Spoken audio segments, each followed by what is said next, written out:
Estamos apresentando mais um Boca Livre, pelo Canal 20, Canal Cidade, que vai ao ar todas as quintas-feiras, 21 horas, e é reprisado aos domingos, às 22 horas. Passava em frente de um restaurante o vereador Zé Veloni e viu ali, refeição, 5.000 cruzeiros, sobremesa grátis. Ele entrou e não teve dúvida. Eu quero só a sobremesa. Presente o professor Odônio dos Anjos, que é quem dirige o programa e que ancora o programa, que é onde ele senta é a ponta da mesa. Também o vereador, deputado estadual, o lídimo representante do povo, Antônio Rafael Silva, que é deputado estadual pela primeira vez, depois de ter sido vereador por 2 legislaturas, e já de cara jogaram na boca dos leões. Ele é um dos membros da CPI do crime organizado. Vamos lá, professor, vamos começar. Pois é, o Rafael Silva, nosso deputado estadual. Queria saber de você, Rafael, como que você avalia os trabalhos da CPI? O que vai sair dessa CPI? Vai virar pizza ou sai alguma coisa importante da CPI? Não, pizza não vira porque essa CPI já teve um papel desempenhado, já fez com que o comando da Polícia Militar comparecesse à Assembleia e mesmo o secretário de Segurança Pública. E os nossos questionamentos já levantaram a realidade da Polícia Militar, da segurança e mesmo da situação desses crimes que abalaram a opinião pública nacional e internacional. Então a CPI já desempenhou um papel, pizza não vira, com certeza. Pizza não? Não, absoluto. Macarronada, né? Não, de jeito nenhum. Antes da gente começar a pergunta mesmo, assim, diante da CPI, o Rafael me fala uma coisa. Você está na Assembleia Legislativa, esteve na Câmara Municipal, você é um homem de parlamento. Você acha que o parlamento é uma fotografia 3x4 da sociedade? É. Ele é representativo da sociedade? Porque o comum você ouviu dizer o seguinte: governo, bom é no tempo naquele tempo que você era vereador, ou antes, quando era vereador o fulano, ou quando era deputado Zé Maria de Alckmin, quando era deputado Carlos Lacerda, Tancredo Neves, era muito melhor. O parlamento podia ser de nível intelectual melhor, mas ele não ganha em representatividade. Quer dizer, com melhor, mais ajustado, mais sendo miniatura da sociedade, ele é mais representativo. E um parlamento não é uma academia de letras, o parlamento é a representação da sociedade. Ele representa a sociedade paulista ou não? Representa uma sociedade inconsciente, Gofeto. Eu garanto isso para você, que infelizmente a nossa sociedade hoje, em termos de política, ela não tem a consciência necessária. Então o nosso parlamento ele tem essa característica. Você percebe que os deputados, em sua grande maioria, eles têm compromissos com o poder econômico, ou mesmo com o governo. E o povo não sabe o que acontece na Assembleia. E isso é uma realidade e a gente tem que trabalhar de acordo com essa realidade. 2 críticas que eu fazia, dirigidas à imprensa. A nós da imprensa. Exatamente. 2 críticas. Primeiro, que a população não sabe. E segundo, que é inconsciente. Informação é a matéria-prima da consciência. Você não tem cidadão sem informação. Se você não tem cidadão, você não tem república. A crítica é dirigida aos meios de comunicação que não amplificam, portanto. Tem ajudado um pouco, Rafael, o canal da Assembleia Legislativa? Porque a TV Senado, com essa questão da CPI dos precatórios, de certa forma, trouxe um pouco aí, teve até uma audiência significativa, e por um assunto específico, mas aí você talvez cria até o hábito das pessoas terem acesso. Mas também é restrito, porque é só para quem tem TV a cabo. Mas de certa forma ajudou um pouco isso, Rafael? Não, na Assembleia não. Na Assembleia nós não sentimos ainda nenhuma influência do canal da Assembleia, porque a audiência ainda não é aquela que a gente esperava. Mas é o começo, né? A gente não pode julgar por este momento. Agora, o Gofeto colocou muito bem. Os órgãos de comunicação eles têm muita responsabilidade com respeito à inconsciência da população. E uma vez eu ouvi o Gofeto falar essa frase também, foi na Câmara Municipal, e eu achei realmente que tem muita propriedade. Quer dizer, a informação é a matéria-prima da consciência. E a informação não adequada, prova é que se você for a uma favela com um povo humilde, se você pegar num bairro bem pobre, se pegar uma parte da população sem nenhuma formação cultural, Esse pessoal sabe escalar uma seleção brasileira, uma seleção paulista, conhece os melhores jogadores e esse mesmo segmento da sociedade não conhece os políticos. Por quê? Porque não tem a informação necessária. Ele conhece os melhores jogadores da seleção e não conhece os melhores jogadores da Assembleia, por exemplo. Exatamente. Os melhores jogadores do Congresso. É porque ele não tem informação. Agora, Rafael, o que me parece, apenas uma discussão, é que o verbo é formar. Vamos pela palavra. Depois que você formar, aí é que você vai informar. Exatamente. Deformar, transformar, conformar, reformar, desinformar. Se você não formou, a informação passa a ser uma matéria, uma substância que ele não sabe processar, porque não tem informação. Então, voltamos para o problema da escola. E aí, você, para combater o crime organizado, ou para reformular, você propõe a unificação das polícias e mudanças da escola, você acha que não tem nada uma coisa a favor? Olha, a unificação só tem polícia civil e militar, essa eu queria ver isso. Eu nunca entendi isso, graças a Deus. Gofeto, nós temos em alguns países, nós temos que, a nossa experiência, ela vem da Europa. A força pública brasileira, ela foi instituída através de duas missões francesas que vieram para o Brasil. Em 1906 ficou até 1914, outra de 1919 até 1924. E se criou a força pública. Só que tem um detalhe importante. Na França, eles têm o Gendarmerie e tem a Polícia Nacional. Quer dizer, a primeira é a Polícia Militar e a segunda é a Polícia Civil, que também tem 2 segmentos. Agora, um detalhe importante, lá as polícias são completas. Lá não existe a figura do inquérito policial.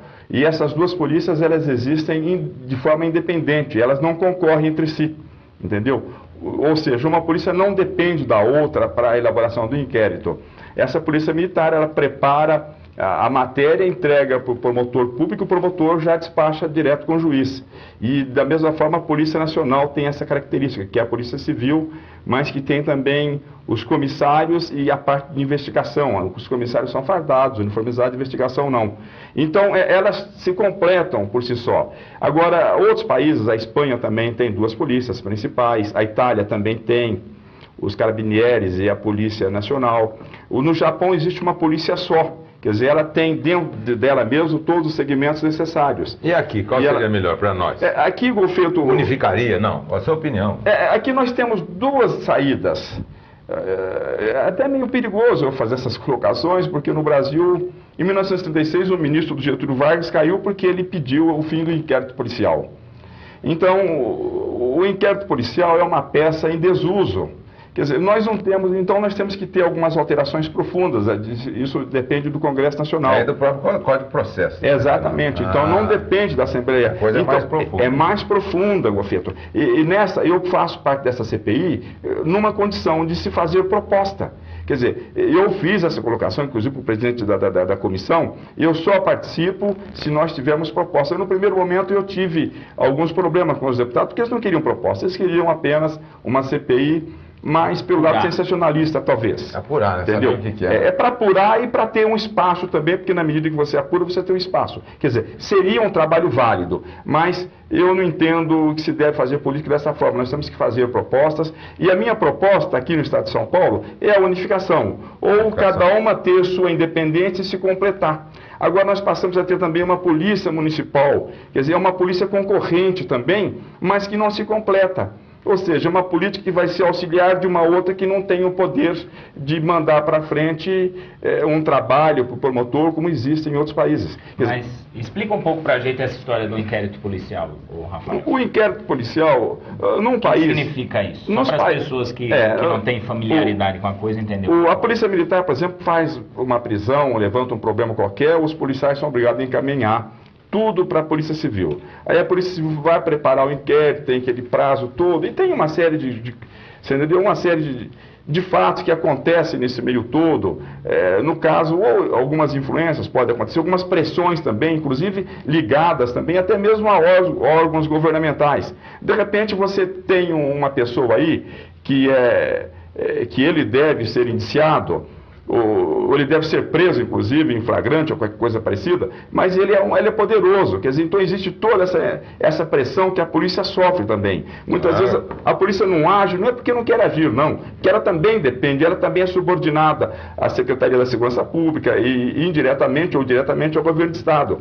Quer dizer, se a polícia se completasse por si só, ela já prepara a matéria e entrega para o promotor. O promotor que deve ficar de plantão, o promotor e juiz, você tem que ter tudo de plantão isso daí. Já encaminha no momento. Mas é mais do que unificação, né? É mais do que eu estou entendendo. Exatamente. Então você passa... Isso acontece em Nova York, o William Brayton, ele em 1990, ele fez umas alterações, ele é um jurista muito importante, famoso lá, respeitado, ele fez umas mudanças da polícia de Nova York. Lá tinha a polícia municipal, a polícia de trânsito, a polícia estadual e a polícia nacional. Quer dizer, ele unificou tudo na polícia municipal. É isso, porque é o princípio do César, divide e impera. Quanto mais você divide, você manda. Você divide. Agora, a polícia existem muitas cidades americanas que têm todo tipo de polícia, inclusive justiça. É um negócio interessante, viu, Golfeto? Eu acho que a gente deveria estudar, inclusive, isso tudo.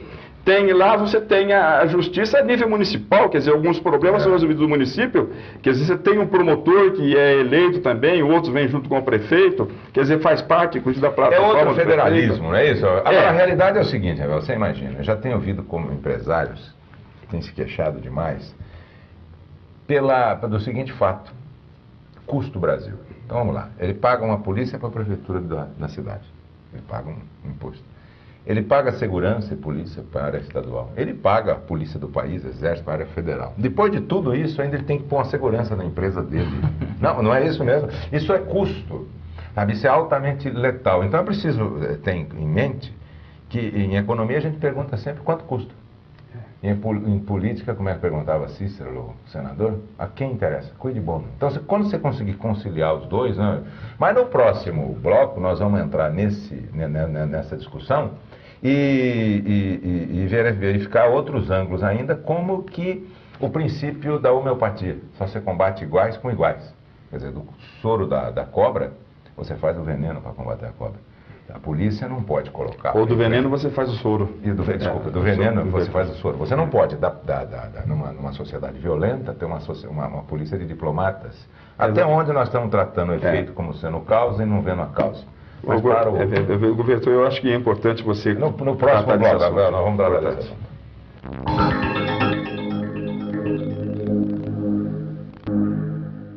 Rafael, quer dizer que aí você pediu a destituição do secretário da Segurança. Você acha que a coisa vem de cima para baixo ou o secretário é uma rainha da Inglaterra, ela não manda nada?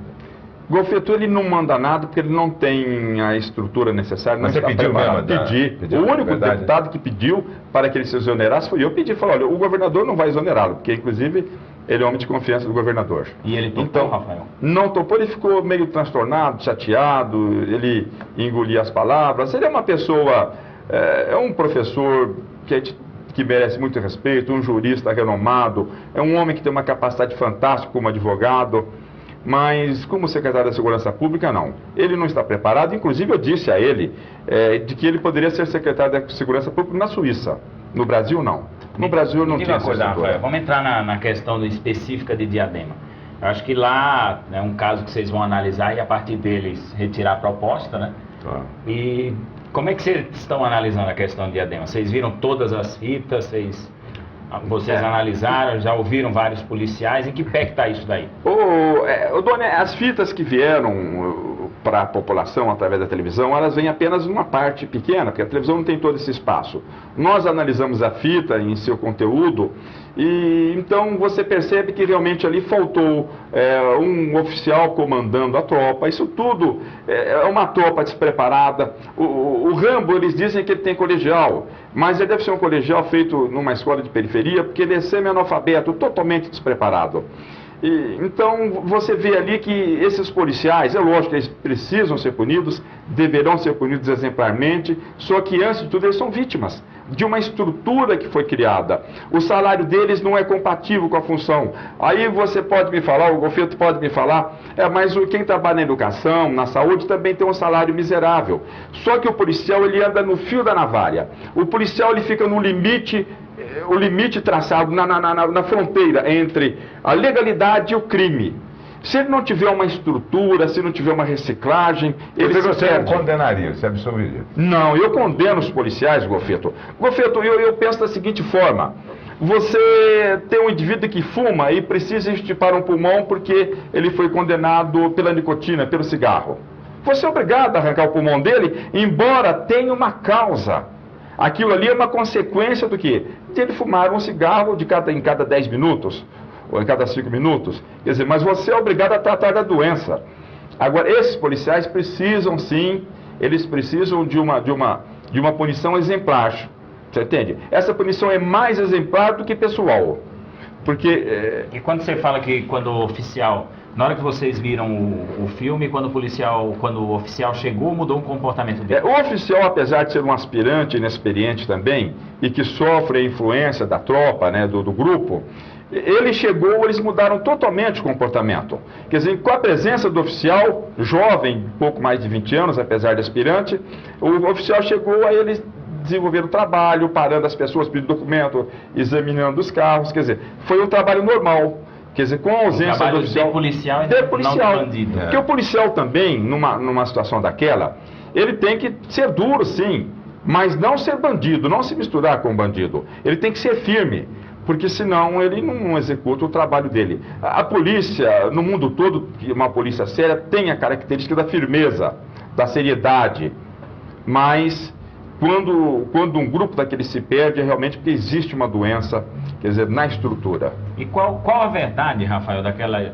Porque a imprensa divulgou aí, de certa forma, que os policiais teriam tomado aquela atitude em represália a possíveis não pagamentos do tráfico de drogas, a propinas para a polícia. Tem algum fundamento isso aí? Não, a característica ali não é bem essa, não. Não? A característica ali é uma outra, um tanto diferente. Eu não posso entrar em detalhes, doutor, porque você não tem, inclusive, não é que eu esteja fugindo, não. Porque existem coisas que você passa a saber, mas você não tem documento e não tem provas.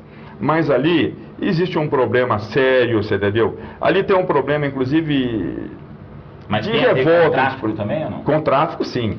Com tráfico também, sim.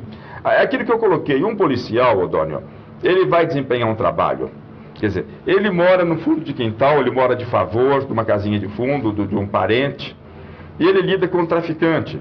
Ele vê o traficante com um carro importado, com uma série de coisas, e esse policial não tem um preparo necessário.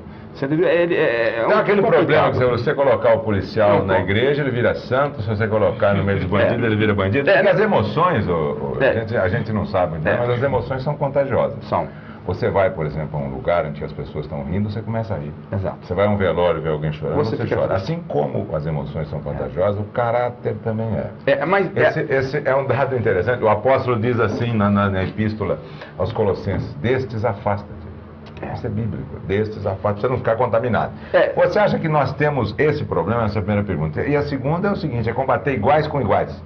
Quer dizer, a igreja tem uma sabedoria milenar, ela faz política, e às vezes agora sempre a política da própria igreja, mas ela não coloca para conversar com políticos São Francisco de Assis, nem Santo Antônio, nem o tempo deles. Coloca os cardeais, os bispos, eles são mais políticos do que os políticos, né? Para você conversar com o Fernando Henrique, tem o cardeal Dom Eugênio Salles, né? Combater iguais com iguais, não é isso? Tá certo? São Paulo está difícil achar um que vai combater o Paulo Maluf, teria que tirar, acho que dessa área da Carandiru, mas não tem. Então a realidade a polícia combate bandidos com pessoas que não são bandidos, mas que ficam ali nas fronteiras, viu, Rafael? Combater iguais com iguais. Se você colocar aquele policial refinado, que existem muito, educado, diplomata, para tratar com bandido, meu amigo, eles tiram a roupa dele, deixam ele pelado na Rua Vitória, aqui na Ribeirão Preto, na Rua Zé Bonifácio. Gofete, é aí que o policial às vezes se perde, se ele não tiver uma estrutura, se ele não tiver um preparo, se não tiver uma reciclagem. Porque às vezes o policial está bem preparado no momento, mas vai passando 1 mês, 2 meses, vão passando vários meses, quer dizer, ele se brutaliza. Então ele é obrigado, quando vai abordar, isso daqui é no mundo todo, viu, Gofete? Isso é nos Estados Unidos, na Europa, o policial, se ele vai abordar um veículo que tem ali alguns suspeitos, ele tem que chegar muito duro, você entendeu? E chegar atento, se ele der espaço, ele morre. Quer dizer, se encontra bandido. Rafael, agora, aí que entra, se o policial, quer dizer, ele começa a fazer esse tipo de trabalho, ele vai se tornando ele vai... brutalizando. Brutalizando, exatamente. E aí ela acaba se perdendo se ele não tiver uma estrutura, não tiver um preparo, e ele fica na fronteira. Então, nesse trabalho da CPI, uma pessoa ligada à polícia, eu não me lembro quem foi, não é que eu quero esconder, eu não me lembro. Ele falou, um policial se colocou sem preparo na igreja, trabalha na igreja, vira santo. Trabalhando junto aos marginais, ele vira um marginal. Quer dizer, Contagia. Mas, Rafael, também não tem a ver com um pouco, acho, Gofeto, essa questão da impunidade? Porque também, qual a opinião, por exemplo, você já tem uma opinião formada em relação à justiça militar? O que a gente ouve, pelo menos na imprensa, é que vários processos correram, muitos deles não chegaram a lugar nenhum. Então tem aquele sentimento de impunidade desses maus policiais, vamos dizer assim, e aí acaba até estimulando. Você tem que ter, por um lado, a formação, a educação e tudo mais, mas por outro também um aparelho que controle isso. A segunda aula de direito penal, eu me lembro bem da segunda aula, o postulado era o seguinte: não é a gravidade da pena, mas a certeza da punição que reduz a criminalidade. Essa é a segunda aula de direito penal. Isso. Qual a sua avaliação da justiça militar? Qual a sua avaliação da justiça militar? Corporativismo, ou não é nada disso? Vocês perguntaram e responderam. Eu acho que a pergunta, vocês perguntaram e responderam, porque tudo isso tem a ver. Quer dizer, são elementos que se unem e dão um resultado final. Quer dizer, essa falta de punição, quer dizer, ou então uma punição demorada. O Gofeto, o artigo, se não me engano, artigo 125, parágrafo 4º da Constituição, dá ao policial todo, eu acho que é só esse artigo mesmo, dá ao policial o direito também de não ser demitido sumariamente, como acontecia no passado. Quer dizer, a nossa Constituição deu. Então, muitas vezes o comandante, ele quer ter uma ação mais dura e rápida, e ele não tem essa condição também. Então, muitas vezes eles não têm o instrumento necessário para agir também, viu? Então, nós temos uma Constituição muito bonita, mas que ela também criou uma nova realidade, quer dizer, diferente da realidade brasileira. Agora, uma coisa importante, a certeza da punição. Isso em países europeus e mesmo nos Estados Unidos, o policial pega o indivíduo cometendo uma infração no trânsito, ele multa na estrada e ele mesmo cobra a multa e dá o recibo. Aí ele recolhe a multa. Quer dizer, se o indivíduo não tiver o dinheiro para pagar a multa, o carro vai ser recolhido e ele até mesmo ele até é recolhido também. Então o indivíduo ele sabe que ele vai ser punido naquele momento. Agora aqui o sujeito tem uma multa, ele espera que a multa não apareça, eu vou pagar isso no futuro. Isso tudo contribui. Quer dizer, e em termos de justiça também. Quer dizer, se a polícia prende o sujeito e já apresenta a matéria direta para o promotor, quer dizer, e o promotor já despacha com o juiz, isso pode ser preso na hora ou então num tempo rápido. Outra coisa, apenas título de exemplo, já que a nossa polícia, a Força Pública Antiga, foi uma cópia da polícia francesa, na França um cidadão ele tem uma carteirinha que o identifica, ele tem um número, espécie de um RG. Entendeu? E o governo, quer dizer, as instituições sabem onde encontrar esse indivíduo a qualquer momento. Quer dizer, agora aqui no Brasil não. No Brasil você não tem esse controle. Então isso tudo dá a certeza da impunidade, ou dificulta a ação da polícia e da justiça. Porque as estatísticas mostram que não está aumentando apenas um tipo de crime contra o patrimônio. Crime contra o patrimônio, crime contra a pessoa, todo tipo de delito. Os números governam o mundo, falava Platão. Então você está vendo que, pelos números, não é um tipo. Crime contra o patrimônio, o que pode estar escondendo uma injustiça na distribuição de renda. Crime contra a pessoa, violência em termos de pessoa humana, todos os tipos, Rafael. Bom, e aí, o que a CPI está concluindo ou ainda não está em fase de conclusão? Como é que está a CPI? E qual a opinião a respeito da justiça militar? Você acha que deve existir ou não? Deve existir ou não? Você eliminaria a justiça militar? Os delitos seria a justiça comum? Ou você acha que a justiça militar teria que ser uma instância, claro que a primeira instância, submetendo depois a justiça comum ou não? Como é que é a sua visão? Eu entendo e ele vai responder isso no próximo bloco. Já no próximo bloco? Isso. Muito bom. Responde então, Rafael, no próximo bloco.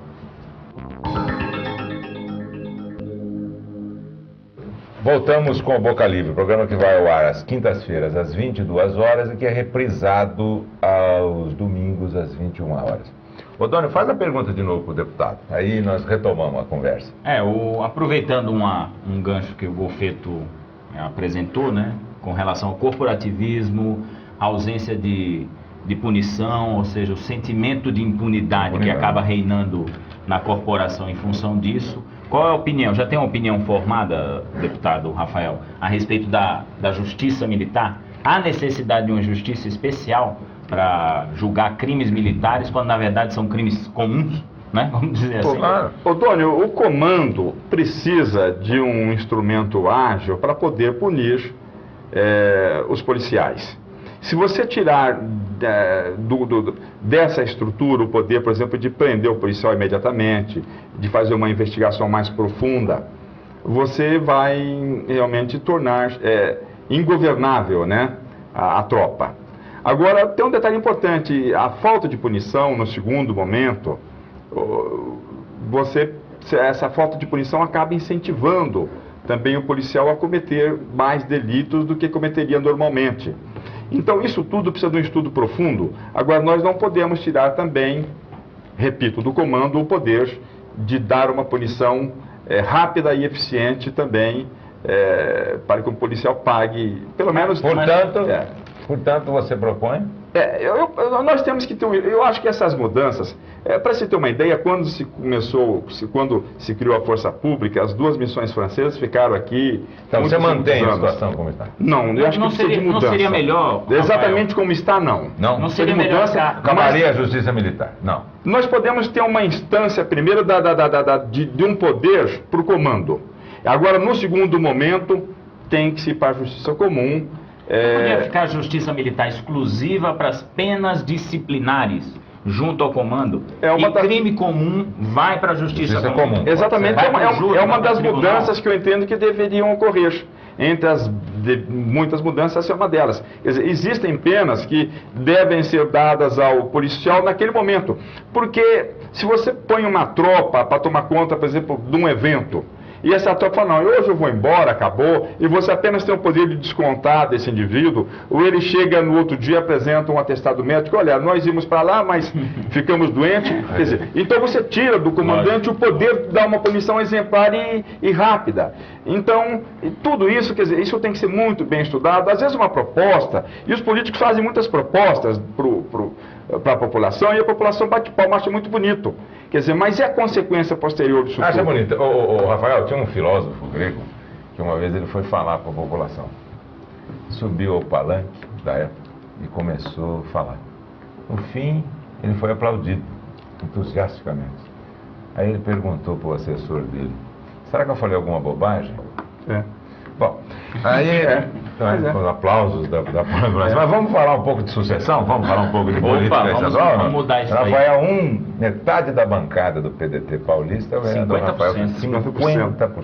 Dois deputados. Um deputado. Essa é aquela frase do Disraeli. Há parlamentares que valem por uma bancada. Tamanha atuação dele. O Rafael já vale por meia bancada. Por meia, são naturalmente. Só 2 deputados estaduais, ele é metade da bancada. E como é que fica? James Buchanan dizia o seguinte, Rafael, eu estou dizendo isso aí como também um companheiro seu durante um período que eu fui vereador também. James Buchanan diz assim, olha, política é a arte de tirar dinheiro dos ricos e voto dos pobres sob o pretexto de defender uns dos outros. Como é que você está vendo isso agora sendo deputado estadual? Você colocou tudo, quer dizer, isso daí já foi dito há muito tempo. O James Buchanan. É uma realidade que continua. Infelizmente continua. Agora essa realidade, ela é mais flagrante e perversa dependendo da falta de consciência do eleitorado. Na medida em que você tem um eleitorado mais consciente, essa influência é menor, mas existe. Agora, infelizmente, o nosso eleitorado, ele não está analisando devidamente os políticos. Não é por culpa, não é porque seja o povo burro, não. É por falta da matéria-prima que você colocou, da informação que é a matéria-prima da consciência. E no frigir dos ovos, sai candidatura a prefeito em Ribeirão Preto? Do PDT? Do PDT? O PDT agora ele pretende crescer, né? Então ele pretende se manter nesse nível e atingir um nível maior, uma participação maior dentro da política no estado de São Paulo. O Francisco Rossi vai sair a candidato a governador, né? Não está certo ainda não, mas o pessoal de São Paulo do partido pede que realmente ele seja o candidato. Ele tem um carisma, ele é conhecido, ele é um político forte. Então nós entendemos que ele deverá ser o candidato a governador no ano que vem. Mas isso depende dele, porque ele saiu agora de um resultado não muito favorável, então tem toda essa implicação, né? Agora o PDT vai ter candidato próprio, sim, a prefeito aqui na próxima eleição. Nós não sabemos quem será, mas deverá ter, sim. Agora, porque o que eu noto, assim, um certo desencanto na população, é que ela vota em partidos diferentes, em candidatos diferentes, e quando eles chegam ao poder, dizem que é tudo a mesma coisa. Eu não sei bem se é a mesma coisa, me parece aquela frase do Conde de Lampedusa, preciso mudar para ficar tudo do jeito que está.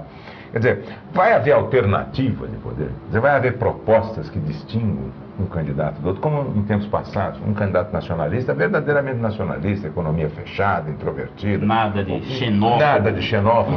Ou não, ou nós vamos ter todos os candidatos como no tempo do Império. Não há nada mais conservador que um liberal no poder, quer dizer, mudava o liberal, você não sabia se era conservador, punha o conservador, você não sabia se era liberal.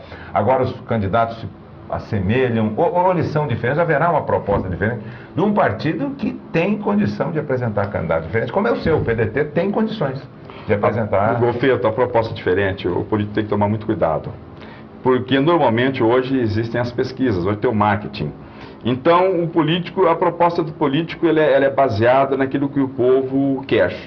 Então ele solta a pesquisa, o que você quer ouvir? Eu quero ver isso assim, assim, assim, assim. Aí o político vai e fala aquilo. Esse que é o problema, hein? Você entendeu? Então, essa é a realidade. Essa é a tragédia. A realidade brasileira hoje é essa. O político ele tem toda uma estrutura de marketing. Então os pesquisadores saem na rua e pesquisam aí 100, 200 pessoas ou 500 pessoas, mas através dessa pequena amostragem, ele tem a realidade do universo do eleitorado. Exato, mas o líder ele muda a realidade. Ele se conforma com a realidade, aí ele conduz, ele não é conduzido. Eu tentei mudar na última eleição. Eu falava, você paga essa campanha cara. Você tem Os precatórios agora, eles mostraram que o povo pagou a conta. Mas não é só de uma campanha, não, de várias campanhas. Mas, Rafael, uma campanha, mas o povo... uma campanha, uma eleição é um flash.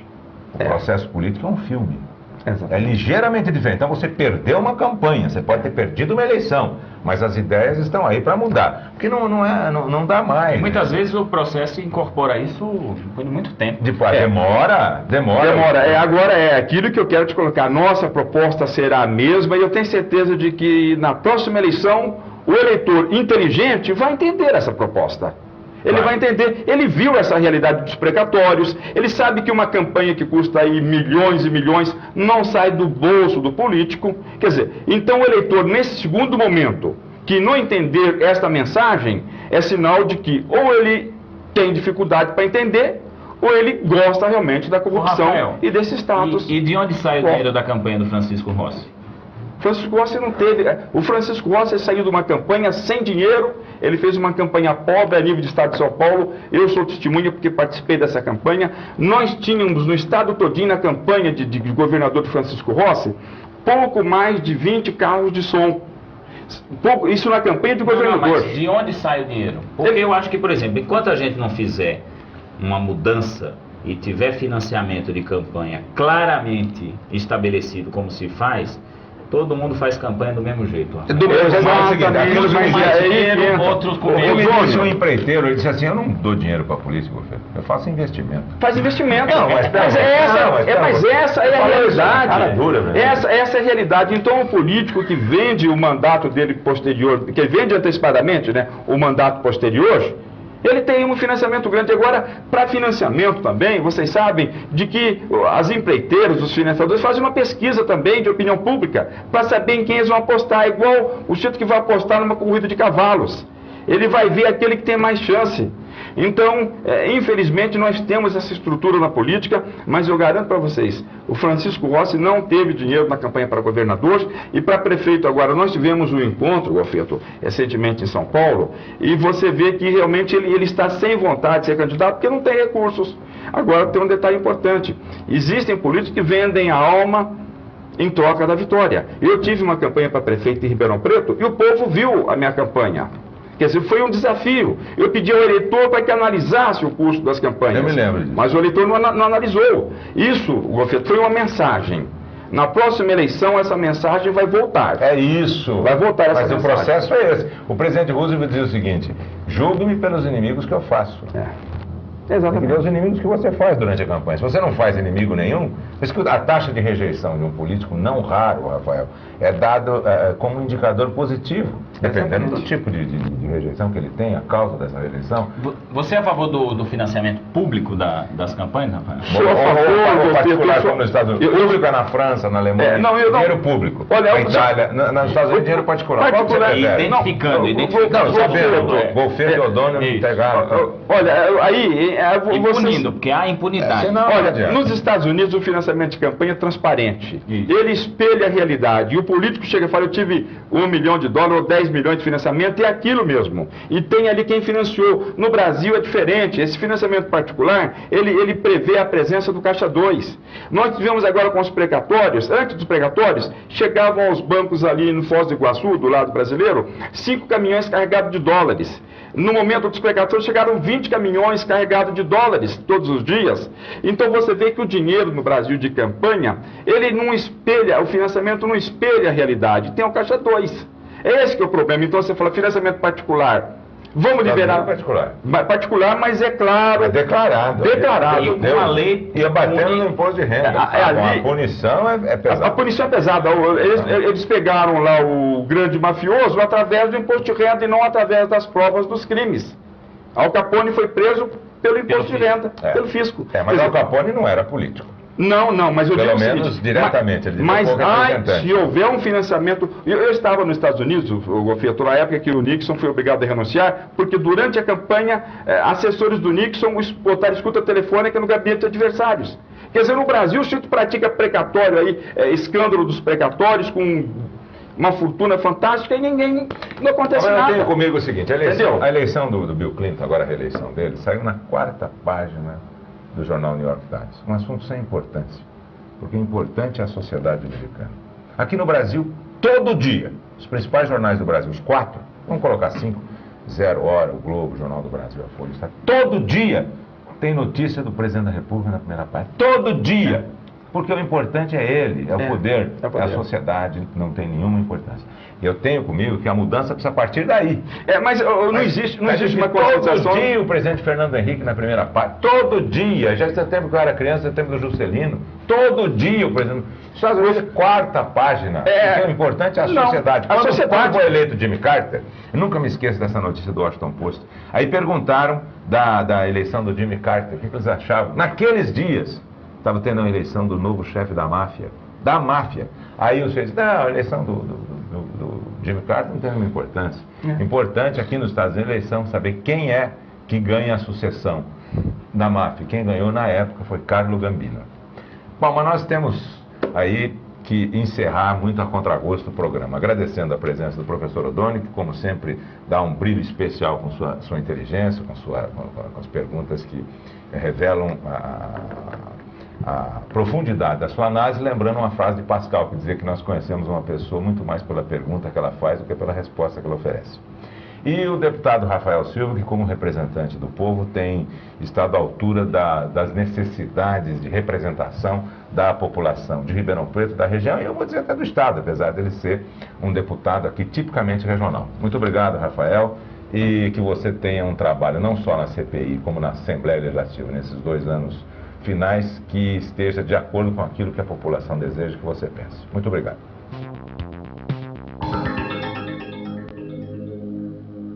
Voltamos com o Boca Livre, programa que vai ao ar às quintas-feiras, às 22 horas. E reprisado aos domingos, às 21. Para não ter problema de errado. Mas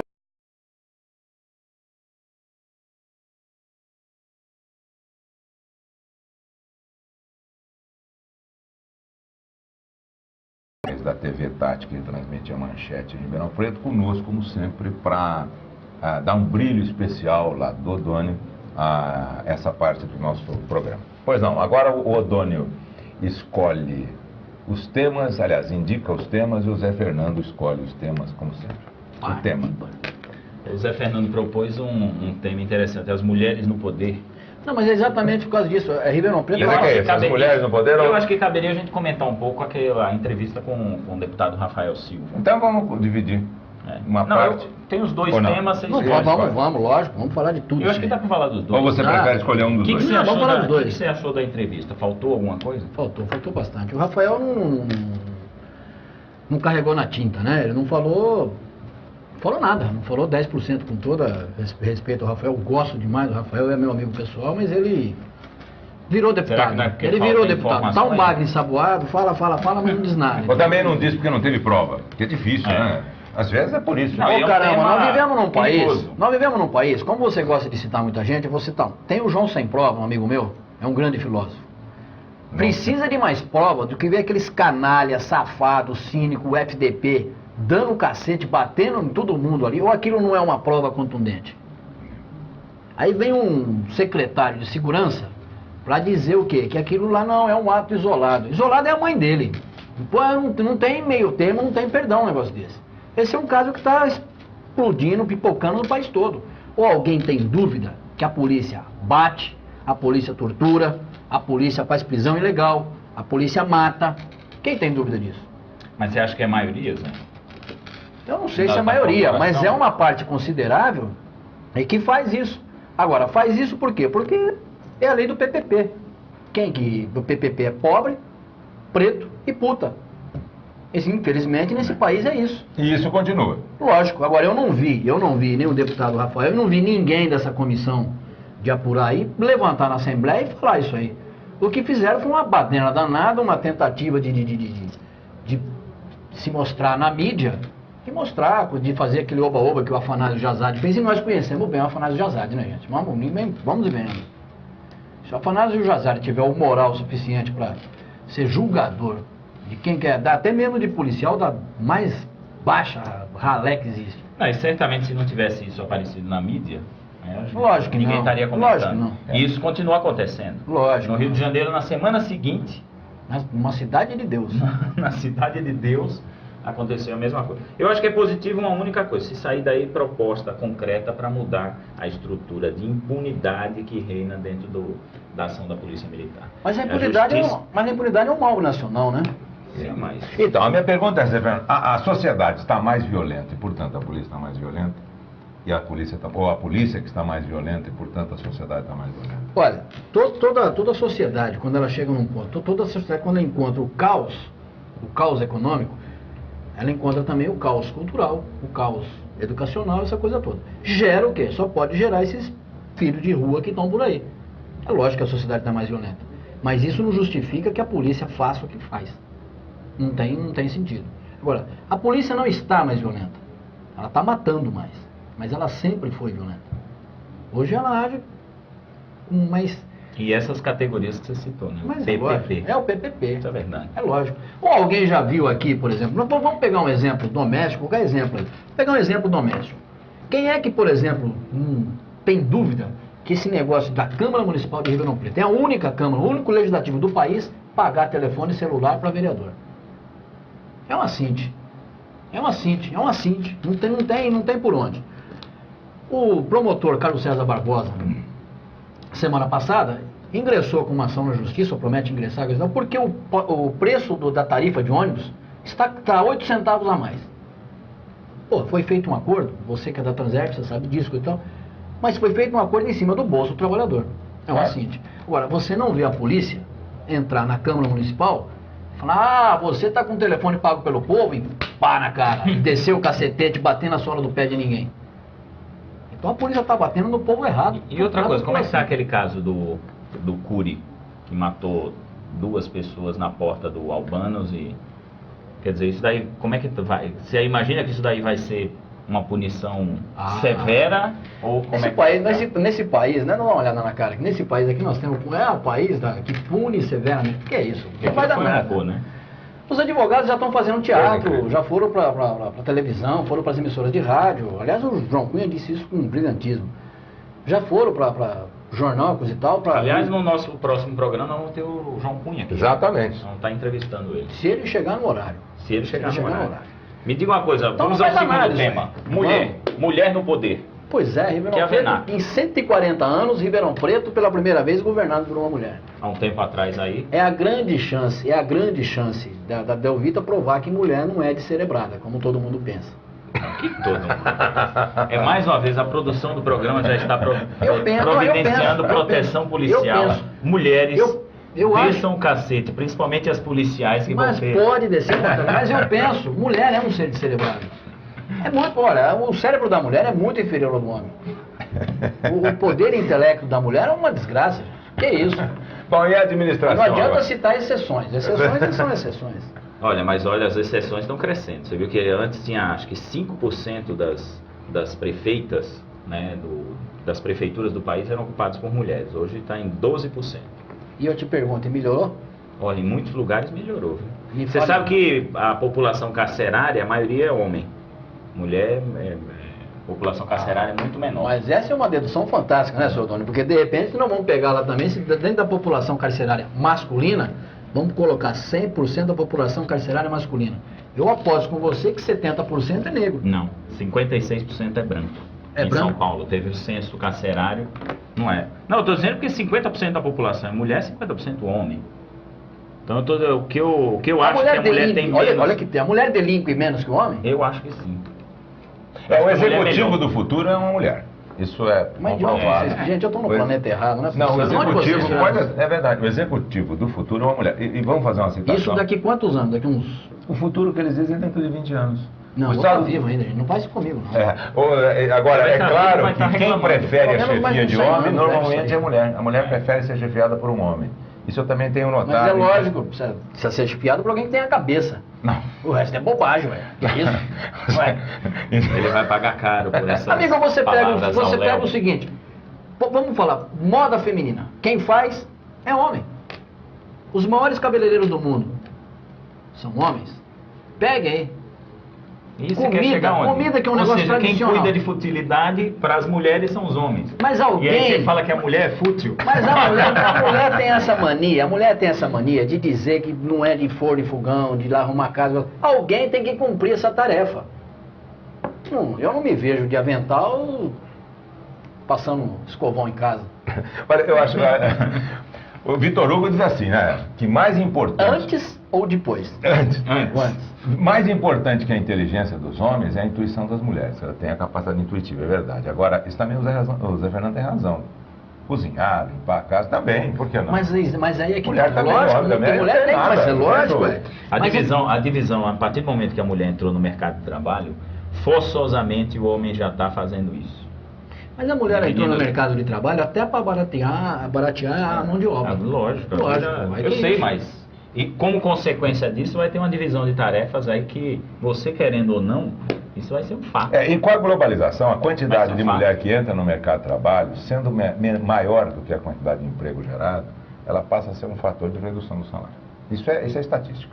Quer dizer, quando as mulheres entram no mercado e forçam o surgimento de emprego, vamos dizer, 10 contra 6 empregos criados. Então ela acaba forçando o salário para baixo. Isso é um dado estatístico.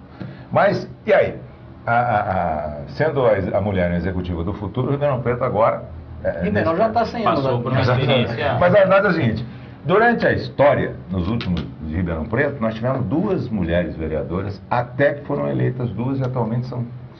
Eu também não disse porque não... Mais. Nós tivemos 2. Pô, foi feito... A doutora Evangelina... era a Joana e a Silvana Rezende. A doutora Evangelina Passi foi vereadora de 52 a 55, uma advogada, a esposa do doutor Passi, que foi político aqui. Então nós tivemos a doutora Ana Augusta França, que foi suplente. Aí passou um período muito grande sem nenhuma mulher na legislatura. Quase 40 anos, né? Exatamente, Zé. E agora nós tivemos, já na legislatura passada, 2, e agora 3, com a vice-prefeita também. Não, na legislação passada nós tivemos 3 também. Quando foi cassado o Chiarelli, a Darcy Vera assumiu.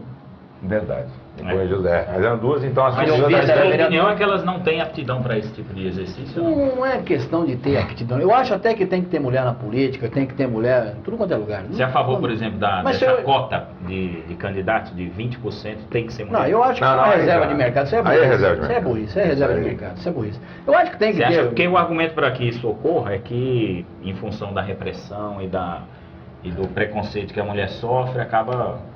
Isso é bobagem. Tá a história de criar emprego com lei. precisa ter, toda farmácia precisa ter um farmacêutico, de criar um emprego, todo jornalista, todo jornal precisa ter um jornalista. Não, isso é criar uma reserva de mercado. Essa é a história do Brasil. Quem tem que criar isso e resolver, isso é a própria sociedade, não através dele. Eu acho. Lógico, até porque o governo não respeita isso. Mas não, isso, exatamente. Ele começa não respeitando. Ele começa não respeitando. Então ele dá um mau exemplo. Todo governo tem que ter um governante. Tem que ter um governante. Nós não temos aqui. Nós não temos aqui. Mas eu não sou contra o negócio das mulheres. É isso que eu quero colocar bem. Eu apenas acho que a mulher, em geral, é uma descerebrada. Ele não fala isso particularmente, ele está fazendo uma provocação. Não é provocação, não tem nenhuma mulher. Aliás, vocês ficaram de trazer mulher aqui. Mas acontece que ele fala, porque ele depois encontra as mulheres na rua e param com ele. Ele quer conversar com as mulheres. Eu estou entendendo. Ele quer ter um motivo. Não, tem um motivo, a mulher vem falar com ele. Para ser abordado por se um vier muito brava. O raciocínio da mulher é muito mais lento que o do homem. Mas não é? Que absurdo.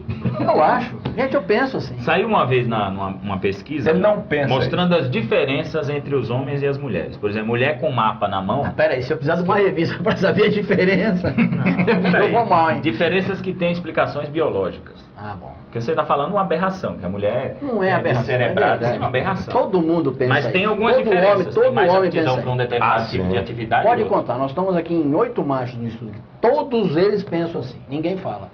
É verdade. É verdade. Hoje ele veio para provocar, não. Ele veio para provocar, né? Vocês pensam assim? Pensa. Olha, unanimemente não. Você está exagerando. Quero só ver ele na rua. Mas qual a diferença? Você cobre o Legislativo, você é jornalista do Jornal Tribuna, jornal que está cada vez mais procurado. Isso que eu acho importante, é verdade mesmo. A pessoa procura o jornal. E isso é um sintoma de que o jornal está sendo lido. Aí você tem hoje 3 vereadores. Qual a diferença da atuação dessas vereadoras em relação aos vereadores? É a mesma atuação? Ela está abaixo, está acima? Como é que você vê essa cobra? Não sei, eu não sei. Eu tenho algumas restrições pessoais, como devo ter também alguns elogios para fazer às vereadoras.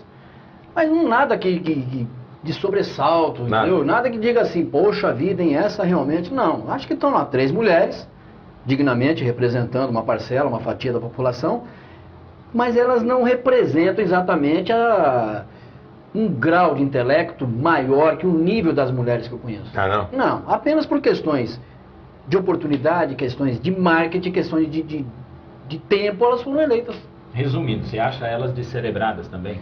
Não acho tão descerebradas. Não acho que elas estão acima da média entre as mulheres, mas ainda muito abaixo daquilo que